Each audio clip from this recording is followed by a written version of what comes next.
दिल्ली में एक press conference हुई है। योगेंद्र यादव, प्रोफेसर अपूर्वानंद, उमर खालिद, कंवलप्रीत और हर्षमंदर ने बयान जारी किया है कि नागरिकता संशोधन कानून के विरोध में जो प्रदर्शन हुए थे, आंदोलन हुआ था, उससे जुड़े लोगों को बदनाम करने के लिए जबरन साजिश का इल्जाम लगा रही है दिल्ली पुलिस।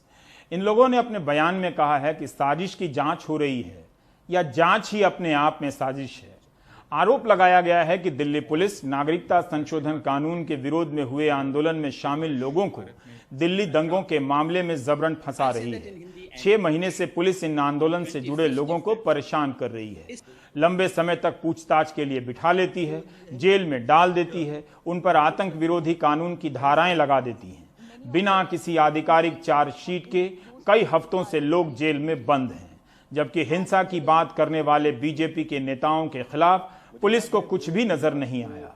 अपने बयानों में योगेंद्र, हर्षमंदर, अपूर्वानंद ने कहा है कि पुलिस के ही हलफनामे से साफ है कि इन दंगों में ज्यादातर मुसलमानों की संपत्ति को निशाना बनाया गया, उनकी हत्याएं हुई, लेकिन दंगाइयों को पकड़ने के बजाय उन लोगों को ही निशाना बनाया जा रहा है जिनके खिलाफ हेट स्पीच यानी भड़काऊ भाषण दिए गए थे। यह याद दिलाया गया है कि 25 फरवरी को खुद अमित शाह ने कहा था कि दिल्ली में हिंसा स्पॉन्टेनियस थी, अचानक थी, लेकिन कुछ दिनों बाद गृहमंत्री लोकसभा में कहते हैं कि हिंसा पूर्व नियोजित साजिश थी। क्या सारी जांच उनके निष्कर्ष को सही साबित करने के लिए की जा रही है?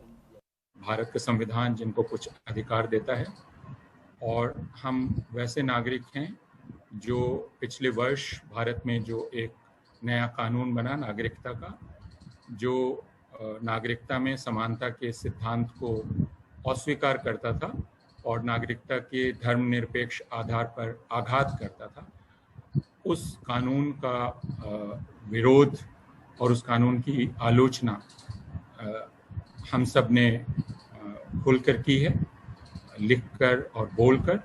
और उसके बाद जब उसके विरुद्ध पूरे भारत में आंदोलन शुरू हुआ, अभियान शुरू हुआ, तो उसमें अलग अलग तरीकों से हमने उसका समर्थन किया और उसमें शिरकत की।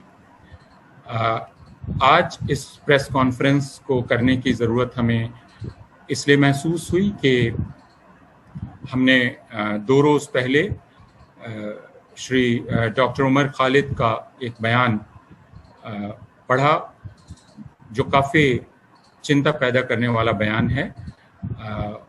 उस बयान में और उसके साथ जो इंडियन एक्सप्रेस ने कल रिपोर्ट जारी की, उस रिपोर्ट से यह बात पता चलती है कि इस आंदोलन में शामिल यानी CAA के खिलाफ चल रहे आंदोलन में शामिल या उसका समर्थन कर रहे लोगों के खिलाफ जबरन हलफिया बयान इकट्ठा किए जा रहे हैं। इससे जांच की पूरी प्रक्रिया पर गंभीर संदेह पैदा हो गया है। इससे हमारे भीतर बहुत चिंता हुई और हमने ये सोचा कि यह बात सार्वजनिक तौर पर साझा की जानी चाहिए।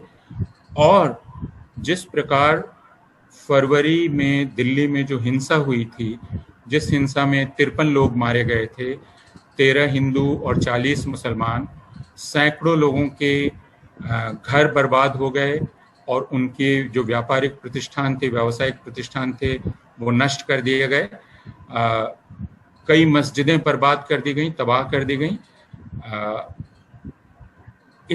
इस हिंसा के बाद इस हिंसा की जांच जिस तरह होनी थी वैसी न करके और एक बिल्कुल उल्टी दिशा में जांच चल रही है, यह देखकर भी हमें बहुत चिंता है। मई को मैंने दिल्ली पुलिस के कमिश्नर साहब को चिट्ठी लिखी थी, यही कहते हुए, श्रीवास्तव जी तब तक कमिश्नर बन गए थे, मैंने यही कहते हुए उन्हें चिट्ठी लिखी थी कि ये जिस तरह से चल रही है इन्वेस्टिगेशन, ये तो अपने आप में कॉन्स्पिरेसी नजर आती है। और अब जबकि सारी इन्वेस्टिगेशन के बारे में हमें कुछ कुछ पता लग गया, इतने लोगों को इकट्ठा किया जा रहा है, हर रोज किसी ना किसी से पूछा जा रहा है, चीजें लीक की जा रही हैं, तो अब हम देख सकते हैं इस देश के इतिहास का सबसे बड़ा क्रूर मजाक हमारे साथ किया जा रहा है। 1984 में दिल्ली ने अपनी सड़कों पे एक बहुत विभत्स दृश्य देखा, मैसेकर देखा, लेकिन इस बार एक चीज एक्स्ट्रा हो रही है। जैसा उमर ने कहा कि जो शिकार थे उनको आरोपी बनाया जा रहा है। ये तो 1984 में भी नहीं हुआ, जिसे आज़ाद हिंदुस्तान ने अब तक देखा नहीं है, और जिसका at the center of it was the idea of the unity of all of us, Hindu Muslim unity across religion, across castes, for the upholding of our constitution. और मुझे लगता है कि ये एक वैचारिक, it's an ideological battle that is being fought by the ruling establishment and significant segments of the people of India. So I do believe that this, what happened in those 100 days, whatever the government might try to crush, it has already broken the belief that all of India or all of the Indian Hindu people want a nation in which other communities and other religious minorities are suppressed. I think that has been broken. That in that sense, the protests have already achieved their purpose. It is true that both the lockdown and all of this suppression has had a deeply chilling effect. But I am very convinced that the people of India who want a country which is built around ideas of fraternity and equality will continue to resist, and will, whatever the government might try to do to suppress our voices. Some of us will go to jail, other people will come forward, but this battle is not going to end. Political masters इस बात को पहले बोल दिए। इस पे संसद में बाकायदा बात हुई जब इन्वेस्टिगेशन ढंग से शुरू भी नहीं हुआ था, जहां कुछ नाम पहले से ले लिए गए और बोला इन लोगों ने भी आह्वान किया था और इन लोगों की वजह से हिंसा हुई है, गृह मंत्री द्वारा और सांसदों द्वारा। तो क्या दिल्ली पुलिस आज जो इन्वेस्टिगेशन कर रही है, क्या वो जो कंक्लूजन हमारे नेताओं ने और जो रूलिंग पार्टी है पहले से लेकर आए थे, क्या उनको सही साबित करने के लिए एक तरीके से इन्वेस्टिगेशन कर रही है?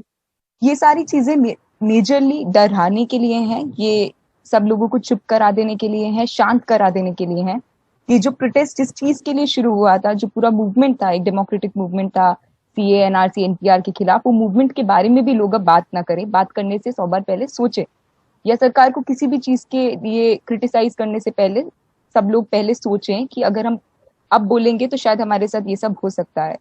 तो स्टूडेंट्स की तरफ से, एज अ स्टूडेंट खुद जो मैं यूनिवर्सिटी में पढ़ती हूँ, हम यही कहना चाहेंगे कि ये कोई डरने की बात नहीं है, क्योंकि मैं खुद लॉ की स्टूडेंट हूँ और अभी जो हमारे सामने इन्वेस्टिगेशन के नाम पे हो रहा है वो पूरा एब्सर्डिटी है। मतलब इसमें लॉ कहाँ है, यही हम पूछेंगे। तो हमने कुछ गलत नहीं किया। जब किसी ने कुछ गलत नहीं किया, हमें पता है कोई एविडेंस नहीं है, तो हम लोग क्यों डरे।